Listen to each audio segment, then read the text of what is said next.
Hello दोस्तों, कैसे हो आप सभी। स्वागत है आपका आपके अपने YouTube channel Pawan Singh lectures में।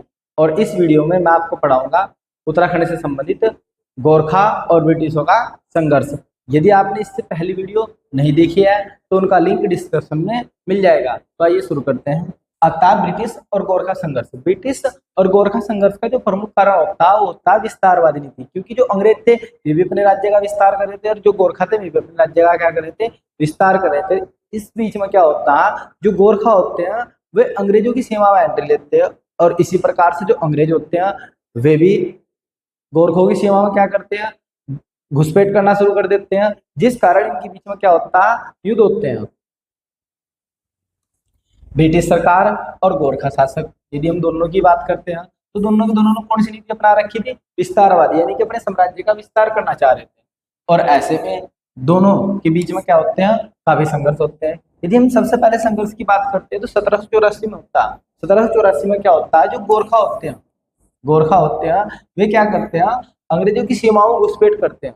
तो सबसे पहले कौन करते हैं, गोरखा, क्योंकि जो गोरखा होते हैं ये बहुत ज्यादा क्या होते हैं, शक्तिशाली होते हैं। एक एक गोरखा ना 10-10 अंग्रेजों में भारी होता है। ये बहुत ज्यादा शक्तिशाली होते हैं और ये सैनिक सत्ता पर आधारित होती है। इनकी इनकी जो शासन व्यवस्था होती है वो सैनिक सत्ता पर आधारित होती है। और ये अंग्रेजों के सीमाओं में घुसपैठ कर जो भीम सिंह थापा होता उसके नेतृत्व में, किसके, भीम सिंह थापा के नेतृत्व में गोरखपुर में लगभग 200 गांवों पर क्या कर लेते हैं, अधिकार कर लेते हैं। उसके बाद क्या होता, 1804 ईस्वी में गोरखा यही नहीं रुके, गोरखाओं ने क्या किया, 1804 ईस्वी में जो वुटबल होता क्या होता है, वुटबल पर क्या कर लेते हैं, अधिकार कर लेते हैं। जबकि जो वुटबल था ये अंग्रेजों के अधीन था, अंग्रेजों की सीमा में पड़ता था। और इन्होंने सीधा क्या करा, वुटबल पर जाकर आक्रमण कर दिया और अपने अंतर्गत ही सली दिया। अंग्रेजों को बड़ा गुस्सा है इससे, यार जो गोरखा ये तो ज्यादा ही हस्तक्षेप करने लगे हमारे राज्य में। 1814 में ब्रिटिश सरकार ने ब्रिटिश सेना को, किसने भाई, ब्रिटिश सरकार ने ब्रिटिश सेना को छूट दे दी। बोल दिया गया कि जो भी गोरखाओं ने जितने क्षेत्रों पर अभी तक कब्जा किया ना हमारे, वे क्षेत्र हमें क्या चाह रहे हैं, उनसे वापस चाह रहे हैं। और ये ऑर्डर दे दिया गया 1814 में। 1814 में क्या होता है, जो गवर्नर जनरल मायरो होते हैं, उस समय के जो गवर्नर होते हैं मायरो, वे क्या करते हैं, गोरखाओं के विरुद्ध सीधी जंग छेड़ देते हैं। वे कहते हैं कि सीधी क्या होगी, जंग होगी। जितने भी हमारे क्षेत्र इन्होंने क्या किया, कब्जा किया, वे क्षेत्र हमें गोरखाओं से क्या करने हैं, पुनः वापस लेने हैं। 1814 में ब्रिटिश सैनिकों ने, जो ब्रिटिश सैनिक थे उन्होंने क्या किया, वुटबल पर गोरखाओं से छीन लिया। यानी कि जो वुटबल था जो गोरखाओं ने अपने अधीन कर लिया था वो उनसे क्या कर लिया, छीन लिया। लेकिन गोरखा भी नहीं मानते, गोरखा ने पुनः दोबारा आक्रमण किया और दोबारा आक्रमण करके क्या करा, जो वुटबल था अपने अधिकार क्षेत्र में दे दिया। अब बड़ा गुस्सा आ गया अंग्रेजी को भाई कि ये तो बिल्कुल भी नहीं रोक रहे, इन्होंने तो ज्यादा ही परेशान कर रखा। फिर 1814 में तत्कालीन गवर्नर जनरल कौन था भाई, मायरो, इसने गोरखाओं के विरुद्ध क्या कर दी, युद्ध की घोषणा। ये आप लोगों से सीधा सीधा क्वेश्चन पूछ ले जाएगा कि किस ब्रिटिश जनरल गवर्नर ने गोरखाओं के विरुद्ध जंग की घोषणा की है, तो किसने किया, मायरो ने किया 1814 में। जब जंग की घोषणा हो गई तो उन्होंने क्या किया, प्लानिंग बनाई अच्छी तरीके से। ब्रिटिश सरकार ने 22,000 सैनिकों को, कितने हजार सैनिकों को, 22,000 सैनिकों को 4 टुकड़ी में बांट दिया। इन्होंने 22,000 सैनिक तैयार किए और उन्होंने कितनी, 4 भागों में डिवाइड कर दिया। जिसमें पहली टुकड़ी बनती है वो बनती है मेजर जनरल मार्ले के नेतृत्व में।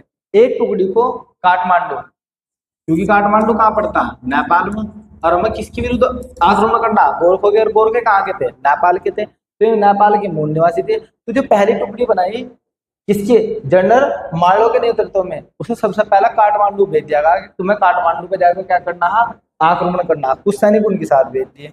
दूसरी टुकड़ी मेजर जनरल JS वुड, आप लोगों से पूछने जाएगा कौन सी टुकड़ी कहाँ भेजी है, यहाँ से सारे क्वेश्चन बहुत ज्यादा इंपॉर्टेंट है। तो पहली टुकड़ी काठमांडू भेज दी, किसके नेतृत्व में, मार्ले के। फिर JS वुड के नेतृत्व में एक टुकड़ी को गोरखपुर, कहाँ पे, गोरखपुर पर आक्रमण करने के लिए भेजी, क्योंकि जो गोरखपुर का क्षेत्र था उसके 200 गांवों पर गोरखाओं ने क्या करा था, अधिकार करा था। तो गोरखपुर पर आक्रमण करने के लिए भेज दी।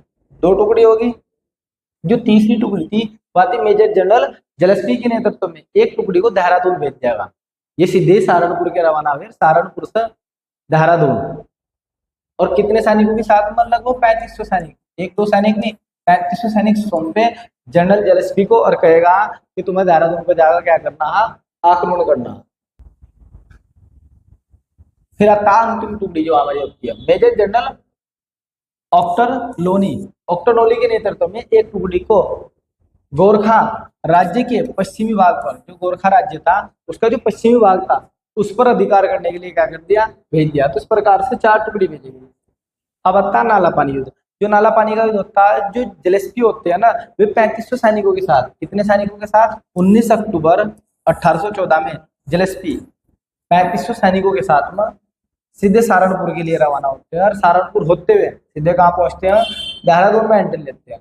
और देहरादून से लगभग 3.5 मील दूर, लगभग 3.5 मील दूर एक क्षेत्र होता है जिसे बोलते हैं खलगा क्षेत्र, जिसे हम नाला पानी दुर्ग का किला बोलते हैं।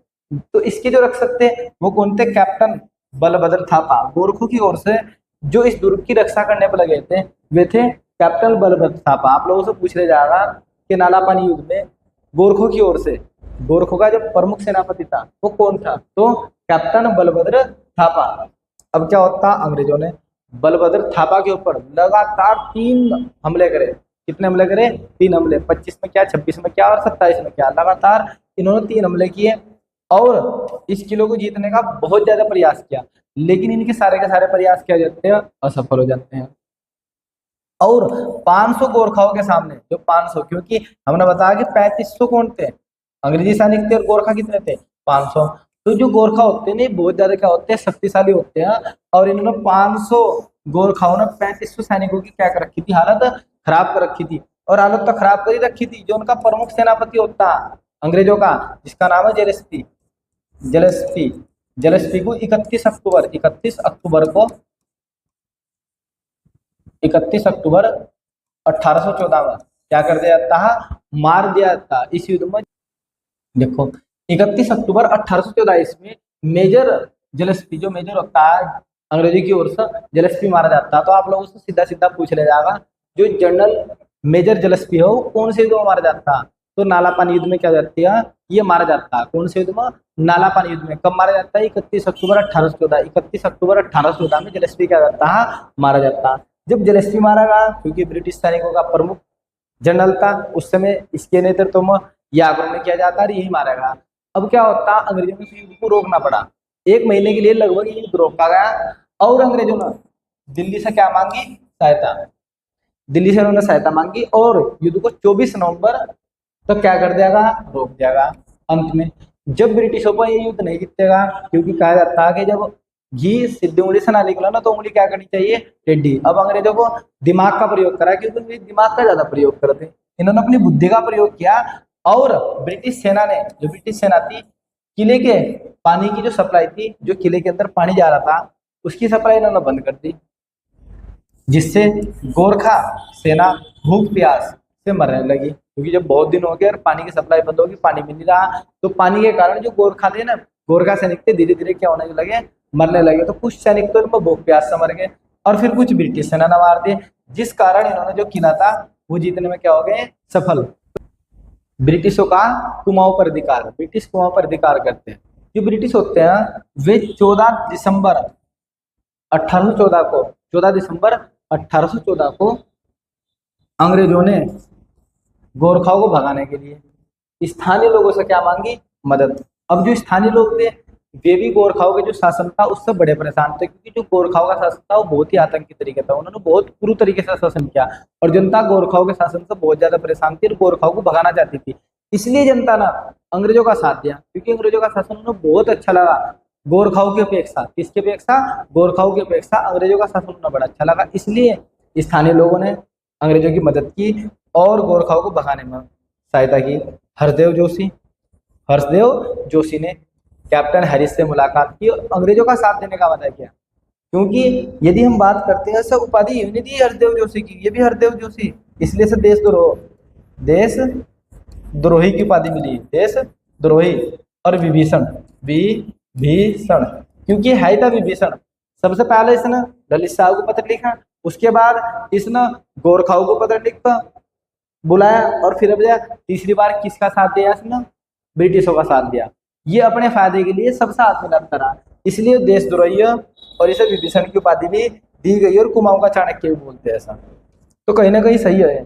23 अप्रैल 1815 को गणनाथ डांडा युद्ध होता, पूछ लिया गणनाथ डांडा युद्ध कब होता, तो 23 अप्रैल 1815 में। 23 अप्रैल 1815 में गणनाथ डांडा युद्ध होता है, जिसमें गोरखा सेनापति हस्तिदल, गोरखा सेनापति हस्तिदल चौतरिया मारा जाता। आप लोगों से पूछ ले जाएगा कि हस्तिदल चौतरिया किस युद्ध में मारा जाता, तो किसमें, गणनाथ डांडा युद्ध। या आप लोगों से पूछ लिया गणनाथ डांडा युद्ध में कौन मारा गया, तो आप लोगों को याद रखना हस्तिदल चौतरिया। यहाँ सब चीजें के दिमाग में बैठा लेना है। नेक्स्ट देखते हैं। नेक्स्ट आता है 27 अप्रैल 1815 ईस्वी को कुमाऊं शासक बामशाह, क्योंकि कुमाऊं का अंतिम सूबेदार कौन था, कुमाऊं का अंतिम, कुमाऊं और गढ़वाल का अंतिम सूबेदार कौन था, बामशाह। और बामशाह ने भी क्या कर दिया, आत्मसमर्पण। इसने भी घुटने टेक लिए अंग्रेजी सेना के सामने। तो ध्यान रखना बामशाह ने कब आत्मसमर्पण किया, 27 अप्रैल 1815 ईस्वी में। 27 अप्रैल 1815 को गार्डनर व बामशाह चौतरिया, क्योंकि जो गार्डनर था कुमाऊं का प्रथम कमिश्नर था, और बामशाह कौन था, अंतिम सूबेदार। कुमाऊं का अंतिम सूबेदार कौन था, कुमाऊं और गढ़वाल का अंतिम सूबेदार था। तो ये प्रथम गवर्नर था, ये अंतिम सूबेदार था। इनके मध्य क्या होती है, संधि होती है, जिसे बोलते हैं आंगला गोरखा संधि। और इस संधि की क्या शर्तें होती है, इस संधि के अनुसार जो गोरखा होंगे, जो क्या है गोरखा, वे कुमाऊं के जितने भी क्षेत्र, कुमाऊं के जितने भी क्षेत्र वे किसे देने होंगे, अंग्रेजों को सौंपने होंगे। और इसके बदले में क्या करेंगे, गोरखाओं को नेपाल जाने दिया जाएगा। ये शर्त इसमें रखी गई। इस संधि के अनुसार गोरखाओं को कुमाऊं के सभी किले, जितने भी किले हैं, जितने भी क्षेत्र, वे अंग्रेजों को क्या करने पड़ेंगे, सौंपने होंगे। और बदले में गोरखाओं को काली नदी, क्योंकि काली नदी को पार करके भारत में आए थे, और काली नदी पार करके कहाँ जाएंगे, नेपाल में सुरक्षित भेज दिया जाएगा ना। तो ये शर्त इसमें रख दी गई। 15 अगस्त 1815 में, 15 अगस्त 1815 में अमर सिंह थापा, कौन, अमर सिंह थापा ने बामशाह व अंग्रेजों के बीच इस संधि पर क्या कर दिया, हस्ताक्षर दिया। संधि के ऊपर, इस संधि पर दोनों पूछने जाएगा आप लोगों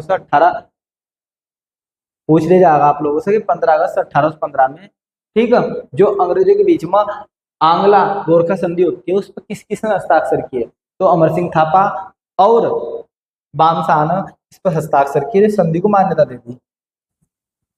13 मई 1815 में ब्रिटिश सेना ने अमर सिंह थापा को भी क्या कर दिया, हरा दिया। लो भाई, अमर सिंह थापा था जो उनका शक्तिशाली, जो इनकी सेना का नेतृत्व करता था, अमर सिंह थापा को क्या कर दिया, हरा दिया। यानी कि चारों तरफ से इनके जितने भी मुख्य सेनापति थे सारे हरा दिए। बाम सिंह चौतरिया ये भी आत्मसमर्पण कर गया, हस्तिदल चौतरिया वो भी हरा दिया, और अमर सिंह थापा भी हरा दिया। तो लगभग पूर्ण रूप से कुमाऊं पर उन्होंने कब्जा कर लिया।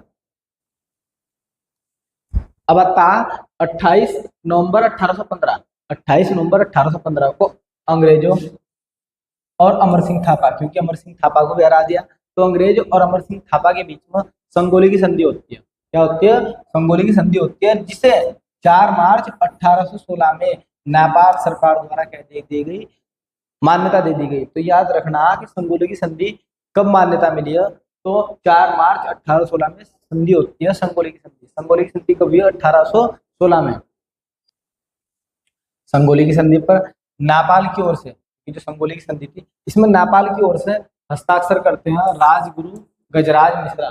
कौन, राजगुरु गजराज मिश्रा। आजकल ऐसे ही क्वेश्चन बहुत ज्यादा बनते हैं। संगोली की संधि तो बहुत बच्चों के याद है ज्यादातर कि संगोली की संधि कभी 1816, कोई भी बता देगा। आजकल ये पूछा जा रहा है कि संगोली की जो संधि होती है उसमें नेपाल की ओर से किसने हस्ताक्षर किए, तो किसने किए, राजगुरु गजराज मिश्रा ने उस संधि पर हस्ताक्षर किए थे। जबकि अंग्रेजी की ओर से लेफ्टिनेंट कर्नल ब्रैडशो, किसने किया, लेफ्टिनेंट कर्नल ब्रैडशो ने क्या किए थे, हस्ताक्षर किए थे। इसकी शर्तें क्या थी, शर्तें ये थी कि गोरखाओं ने कुमाऊं और गढ़वाल का जितना भी जो क्षेत्र, कुमाऊं और गढ़वाल का जितना भी क्षेत्र हो किसे सौंपना होगा, अंग्रेजों के। यानी कि अब सारा का सारा कुमाऊं और गढ़वाल सब पर किसका अधिकार होगा, अंग्रेजों का। ये शर्त स्वीकार करी। दूसरी शर्त थी कि नेपाल सरकार ने, जो नेपाल सरकार है वह अपने ही खर्चे पर, खुद के खर्चे पर काठमांडू के अंदर एक ब्रिटिश सेना यानी कि ब्रिटिश रेजिमेंट का क्या करना होगा, निर्माण करना होगा। और इस संधि से क्या होता, जो ब्रिटिश और गोरखाओं के बीच बहुत लंबे समय तक युद्ध चल रहा होता, उसका क्या रहता, अंत हो जाता। अब हम देखते हैं very very most important MCQ जो बार बार एग्जाम्स में रिपीट हो रहे हैं। पहला आपका हमारा संगोली की संधि पर नेपाल की ओर से, किसकी ओर से, नेपाल की ओर से किसने हस्ताक्षर किए? ब्रैडसो ने? नहीं, इसने तो अंग्रेजी की ओर से किए थे। रणजोड़ थापा ने, गजराज मिश्रा ने, या अमर सिंह थापा ने? तो किसने हस्ताक्षर किया? गजराज मिश्रा ने। नेपाल की ओर से किसने? गजराज मिश्रा ने।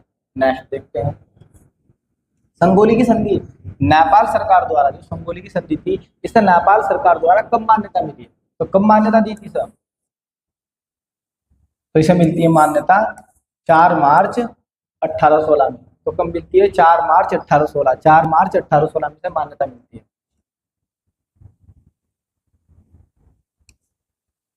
नेपाल और ईस्ट इंडिया कंपनी के बीच युद्ध हुआ। जो नेपाल और ईस्ट इंडिया कंपनी उसके मध्य कब युद्ध होता? कब युद्ध होता?